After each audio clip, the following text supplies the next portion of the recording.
উপদেশ সবাইকে দেওয়া যায় না। আমরা দেখতে পেয়েছিলাম আমার ভগবান অনাদিরাদি গোবিন্দ তিনি শ্রীমদ্ ভগবত গীতার জ্ঞান দিয়েছিল অর্জুনকে। কাকে দিয়েছিল?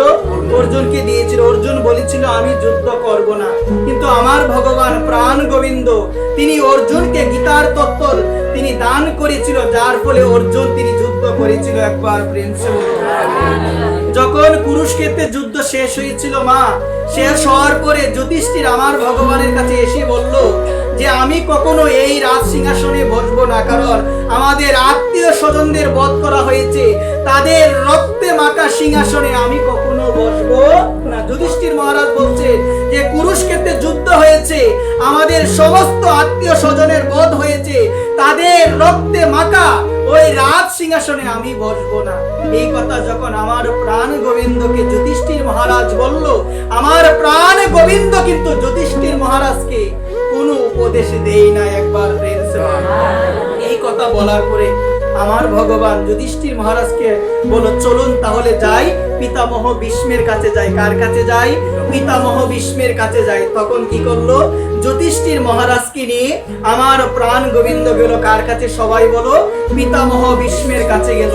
পিতামহ ভীষ্মের কাছে গিয়ে তারা দুইজন পিতামহ ভীষ্মকে প্রণাম জানিয়েছে। একবার প্রেম সে প্রণাম জানানোর পরে আমার ভগবান প্রাণ গোবিন্দ পিতামহ ভীষ্মকে বলছে যে যুধিষ্ঠির মহারাজ বলছেন যে তিনি কি করবে না, রাজ সিংহাসনে বসবে না, কারণ তার আত্মীয় স্বজনের রক্তে এই রাজ সিংহাসন মেখে গিয়েছে, যার কারণে যুধিষ্ঠির মহারাজ আমাকে বলছে তিনি কোথায় বসবে না? সবাই বলো, রাজ সিংহাসনে বসবে না।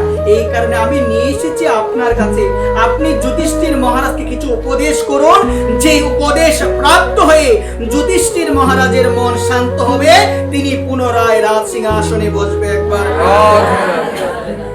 এই কথা যখন আমার ভগবান আমার প্রাণ গোবিন্দ যখন এই কথা পিতামহ ভীষ্মকে বলল, তখন পিতামহ ভীষ্ম তার মুখের মধ্যে হাসি এসেছে।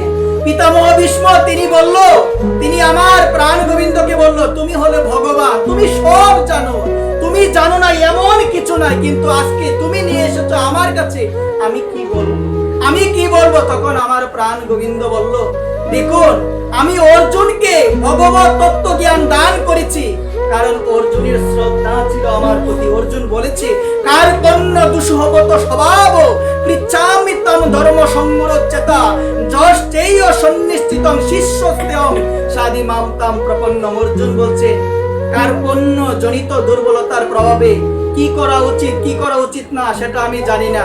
আমি তোমার শিষ্যস্তেহং, আমি তোমার শিষ্য, সর্বতভাবে আমি তোমার শরণাগত। হে গোবিন্দ, তুমি আমাকে উপদেশ দান করো। একবার আমার প্রাণ গোবিন্দ বলল যে অর্জুন আমার চরণে শরণাগত হয়েছিল, সে বলেছিল আমি তোমার শিষ্য, আমি তোমার চরণে সর্বতভাবে শরণাগত, তুমি আমাকে জ্ঞান দান করো।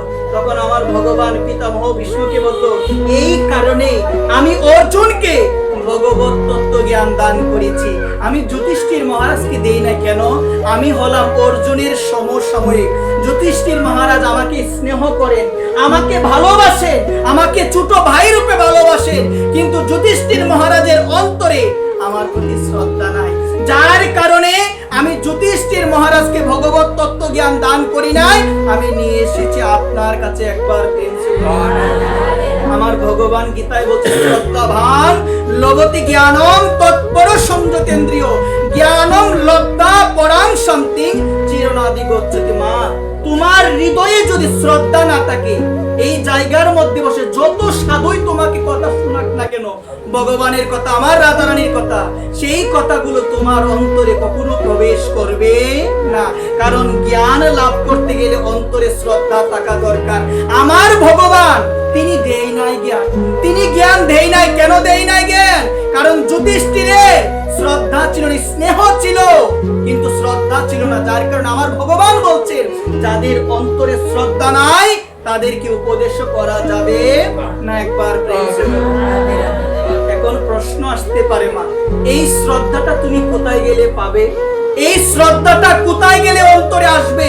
শাস্ত্র বলছে যারা ভগবানের নিষ্কিঞ্চন শুদ্ধ ভক্ত, যারা ভগবানের একান্ত শুদ্ধ ভক্ত, ভগবানের চরণে যারা নিজের মনোপ্রাণ সমর্পণ করে দিয়েছে, ভগবান ছাড়া যারা অন্য কোনো কিছু বুঝে না, যারা সর্বদা দিবারাত্র দিবানিশি যারা সর্বদা আমার ভগবানকে ডাকে, অহর্নিশি আমার গৌরকে ডাকে, আমার নিতাইকে ডাকে, সেই সমস্ত ভক্তের সঙ্গ করলে আমার অন্তরে শ্রদ্ধা আসবে, অন্যথায় মা কখনো আসবে না। একবার প্রেম সে বলো রাধে রাধে।